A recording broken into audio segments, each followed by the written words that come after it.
Hi, my name is Stephanie Caballero, and I am an attorney licensed in 4 states. So, California, Washington, Texas, and Washington, D.C. And my senior attorney is licensed in Colorado and Michigan. We have staff who speak multiple languages, including Portuguese, French, Spanish, and Mandarin, as well as English, obviously. So just to let you know, that's what we have in the office. I like to make people feel comfortable no matter where they're at, because I'm also a mom via surrogacy, so I know what it's like to do this. And if you have to do this far away from your home, that's another layer to it. So I like to make sure that I make you feel as comfortable, my staff as well, as possible while you're going through this journey, because it's a lot, I have to tell you. It is. So let's talk about Mexico. A little bit Colombia we'll save for a later day, but let's talk about Mexico, because a lot of people are going to Mexico. And as somebody who is licensed in the United States, I can help pretty much all my clients come back to the States and get parentage here in the United States. Or you can do it in Mexico. So there's different processes that you can do in Mexico. Mexico is trying to become definitely more secure. And they are working on establishing statutes and frameworks based on what we do here in the United States. So that's really good. As long as you work with a really good program, a really good outfit in Mexico, a good IVF physician, it's pretty much the same no matter where you are in the world, right? You just want to work with ethical, good people who know what they're doing, who are professional, who've been in this business for years, basically who've got your back. They're kind of your wingman, wingwoman, right, for this process. So it's a little bit different in Mexico. They do have a contract and they do have a trial process, similar to what you undergo in the United States, with the exception of, I think, 1 or 2 states here where you can do kind of an administrative process. It's not kind of, it is an admin process. So you don't have to go to court. But a lot of my parents want the judgment. They want it for their safety. And especially if you don't live in the United States, you typically usually need a judgment of parentage to establish parentage in your home country. So there's a contract, and you want to make sure if you go to Mexico that it's not dual representation, meaning there is an attorney for you and that's separate, and there's an attorney for the surrogate, right? So no joint representation. And I think the really good people in Mexico are doing exactly that, right? They want to make sure that, just like in the United States, when you're working with a good ethical program and good ethical people, that the surrogate maintains bodily autonomy. So the surrogate actually has the ability to control her health care. That is super important. She is the pregnant person. Keep that in mind. Yes, she is carrying your child, but she is the pregnant person.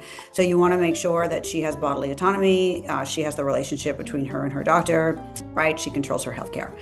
So that's incredibly important. There is a trial to establish parentage. It happens post-birth, right?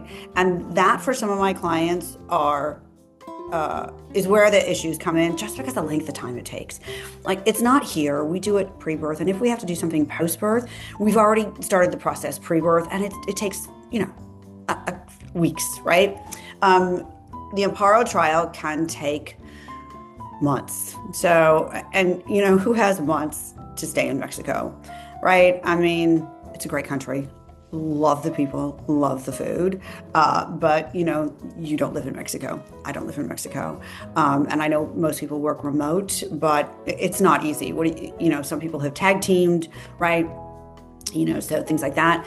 And it works for a lot of people. I know the really good attorneys are looking to speed up the process, because everybody understands, even the judges understand, that that's a long time to stay with a newborn, right? It's not your home. You want to get your baby home, get your baby settled. So a lot of what my clients do from the US is they don't do that. They go to the embassy, they get their consulate record of birth abroad, and then we do what's called a confirmatory adoption, or a second parent adoption, and we remove the surrogate. So we work with you and we tell you the steps to take before you leave, what the surrogate needs to have done before you leave. Do you need to go to the embassy, when you need to go, who needs to go, what needs to be signed, so that we can have it all ready for you when you come back. We have done this multiple times, and it saves time for my United States citizens, and it saves them money, because it's a cheaper process here in the United States. I know, right? Who knew one of the things would be cheaper in the United States? Because typically surrogacy is super expensive here in the United States. And it really is, I have to say. Something needs to happen. Some price somewhere needs to go down. My prices haven't changed, but prices have changed. So that's the good news for people in the United States. I know for international clients, if you're from another country, you're definitely going to have to work with your attorney in Mexico to help you get home or kind of tag team. I know typically if you're from a country outside of the United States, you have something called parental leave. We don't have this here in the US, but you have that option. So that's great because I know a lot of people who have contacted me and I've helped them through the process in Mexico, and they've have to do it in Mexico.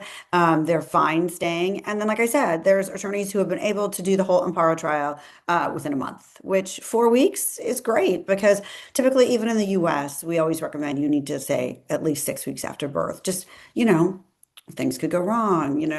What if there's a holiday with the court or, there's a holiday and you can't get your birth certificate, or doesn't happen very often, but there's an error somewhere and something needs to be fixed, right? So things can happen, or oh, the baby's jaundiced, so the baby needs to stay, under the lights a little bit longer. So there's things that can happen. But anyways, so that's the difference between Mexico and the U.S. and how you want to do the process if you are a U.S. citizen. Definitely, you can contact me, find me on all the socials. I'd love to chat with you. And Happy New Year! It is 2026 January, so hopefully it is a good one. All right, take care and talk to you later. Bye.